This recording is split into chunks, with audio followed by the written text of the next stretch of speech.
Hey beautiful people, it is your girl Ahlume Mqonci. If you are new to this channel, thank you for joining me, and please do stick around. And if you are a returnee, welcome back and thank you for coming back by. So today I have a story time about how my gran almost beat me to death. I will never forget the day. Like, that woman beat the living hell out of me, literally. Like, guys, okay, let me give you a background, a story, or like just like more information. So I grew up with my gran because my mom my mom came to Cape Town to look for work, have like a better job so that she could take care of me. Understandable. So I was living with my gran only, and my gran was a grade 1 teacher. They used to call her Umisokwae, which means grade 1 teacher in Xhosa.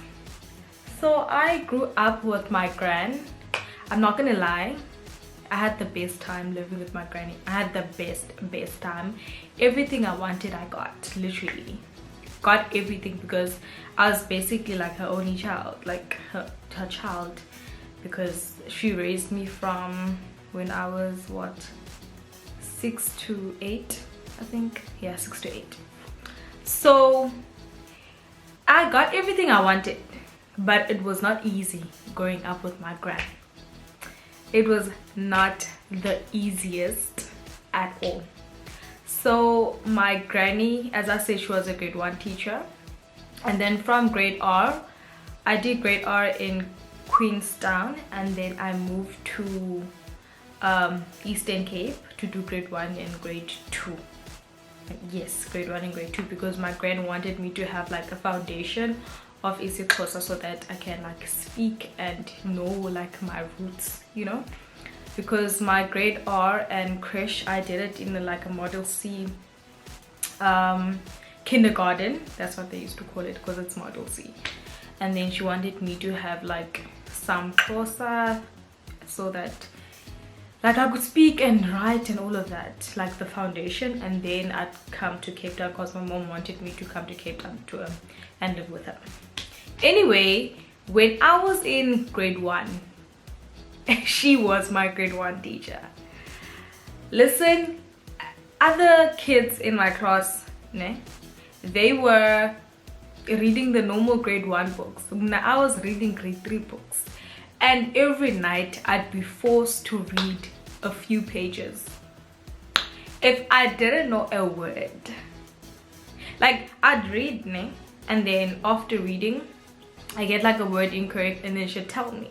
She did not tell me twice, only once. If I got it wrong the second time or the third time, she would pinch me here. Like I had bruises and blisters because she would pinch me here, or like by my thighs. That's her punishment. She wouldn't take like a stick. My granny didn't believe in sticks, hitting you with a stick or whatever. No, that woman would pinch the hell out of you. And she had nails, like she had nails. So I would read and then like get a few words wrong, incorrectly, and she'd pinch me. Like when I'm done with that book, I'd be crying, like I'd be in tears, because I'm reading, getting pinched, and you know, it was a mess.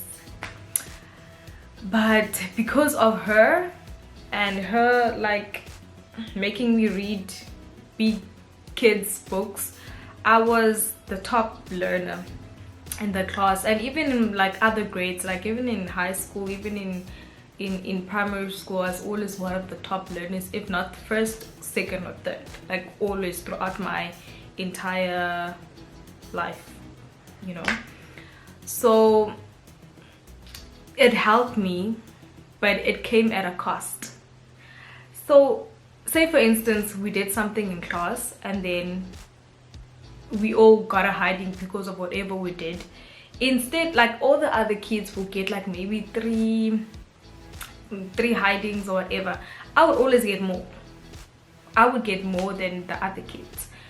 And I didn't understand it at first. I was like, Aibo, why is she doing that? Because like, it's not fair. You can't give other kids 3 hidings and then you decide to give me 6, so you'll be doubling that. Like, as a kid, it used to frustrate me. And then there was this one time where these kids were like, yeah, your granny's favorite because you always get high marks, and when you don't get a beating. I'm like, I don't get a beating because I listen.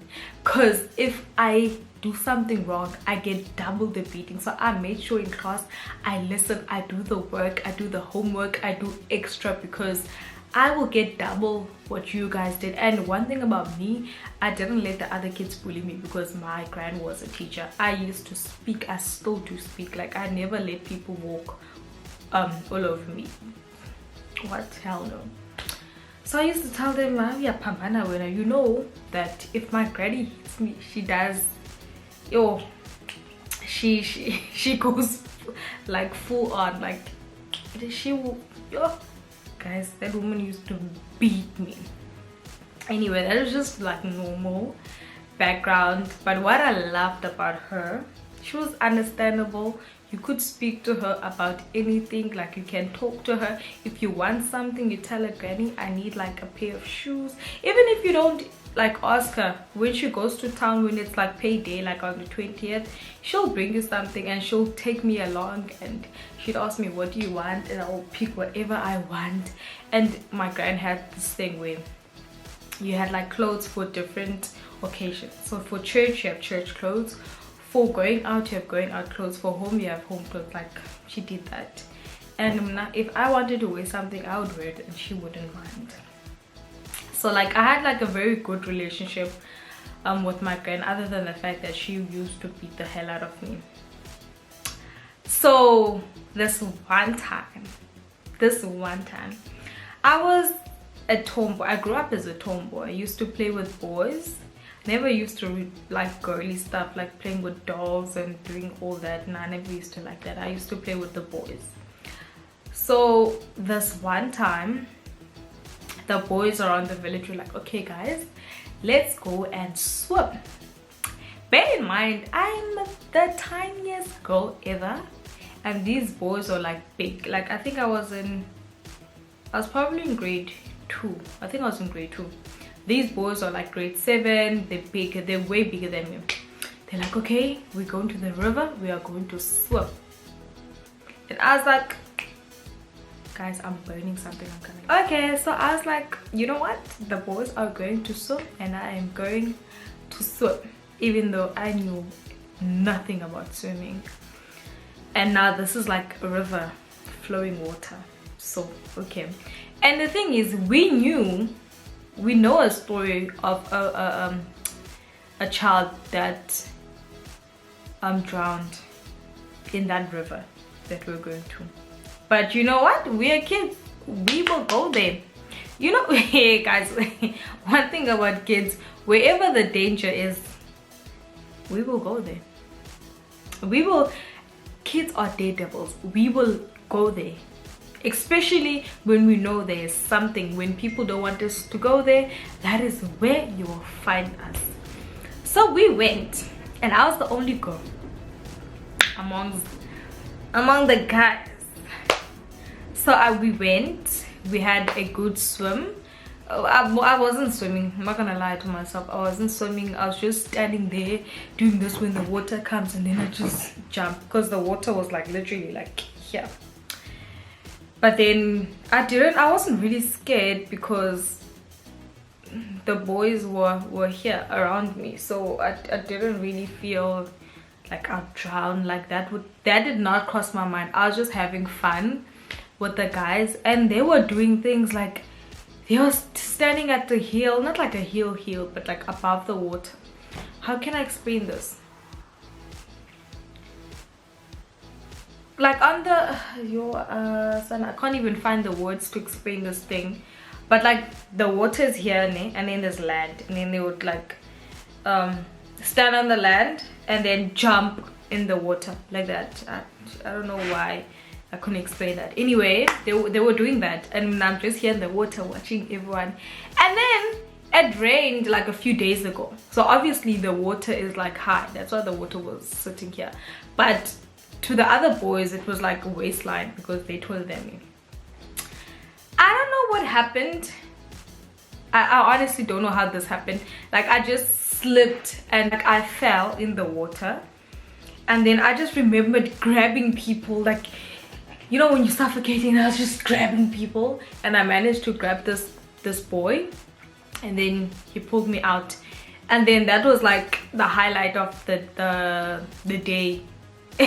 Literally after that all the fun ended. We were like, okay, let's go home. We had enough, let's go home. Fine. Listen, I don't know what the thought process was. We didn't even have any Vaseline so that we could hide. Like, you know, when you have swim, you are dry as hell. Like, you are dry. I was so dry, my skin was so dry. But anyway, it's like, okay, Umakulu is not gonna see, like my gran is not gonna catch me. Immediately when I get there, I'm gonna find Vaseline or wash quickly before she sees me, and then, you know, act cool, because I knew I wasn't supposed to go where I went, but because the boys were going, I was gonna go. Listen, when I got home, my gran was sitting in the kitchen, and she was like, Ahlume. I'm like, Makulu, go and fetch a like, go and fetch a stick. I didn't know what the stick was for, so I was like, okay. Went to the tree, pulled a branch, and then a stick or branch is a stick, and then I gave it to my gran. Hey, little did I know that that very same stick that I myself went to fetch on that tree would be used to beat me. The very same stick that I fetched would be used on me. And my grandma was like, Ntombazana, usukaphi? Where are you coming from? It's like, Ntombazana, usukaphi? Zizi, bendiyodlala makhulu. Buyodlala phi? Where did you go? Hayi, bendiyodlala kwameza. Uxokela ntoni? Why are you lying? Hayi makhulu, anxoki. Bendiyodlala. Uxobeleni. Why uxobe kanti bungahambanga nje? Why uxobeleni? Uxobeleni. Yo, hayi ke. I started crying because I knew what was gonna happen. I started crying. Le ndawo niyoqubha kuyo, ayile kutshone laa mntana nine niyoqubha phaa, wena uzenza andiyazi uba yintoni into udlala namakhwenkwe, uyodlala namakhwenkwe uyoqubha. He? Yo. I guess. And after that, I think she beat me for a good 10 minutes. Oh, she beat me on my ass. That woman beat me on my ass. I could not sit on my buttocks that day. Like, when I sat, I would do this. And then she'd be like, Hindon man, Hindon. The tool. Hindon. And I'll just keep quiet because she knows what's going on. Like, why she asked me, she knows. That day, I hated her. Hated her. Sorry. I hated her. And I was just asking myself, where the hell is my mom? Why am I not living with my mom? Because my mom would not treat me the way... Sorry. My mom would not treat me the way that she did. Like, my mom would not beat the hell out of me. Like, she wouldn't have done that. Like, who does that to a kid? That was my thought process. I mean, I was like, what, 8? But I learned to appreciate the beatings and everything because, honestly speaking, I am here because of that woman. And then I realized that the beating was just for me not to ever go there, just to remember that if I go to the river, I know there will be someone who's going to pimp and tell my gran. And the funny thing is that I honestly believe the person that told my gran was one of the boys, because of what happened. Now, I had a beating while we were all having fun. I got a beating, they didn't. But the reason why she did that was so that I could never go there again, because we know a lot of stories of kids that have drowned. And yeah, I never went there because I knew if I did, I'd die. Like that day, I felt like I was dying. She beat the hell out of me. Like that was the first and the last time she has ever like beat me like that. Yo, hi Shem. I will never forget it. I will never forget. I was not able to sit, wasn't able to lay in bed. I cried the whole night thinking, where is my mom? Why is my mom not fetching me? Why am I not living with my mom and my dad like other kids? Like, it was so emotional. But I understand, because even like here it's written 1947. Can you see? That's the year my gran was born. That's how much I love that woman. And at some point I was calling my gran mom, because that's the mother that I knew. So I love that woman irrespective of the things she did. Like at times I felt like I should just beat me up for nothing. Shit, even if I apologize, like I'm so sorry, she still beat me. I had to work so hard to impress that woman. Like I had to work twice as hard.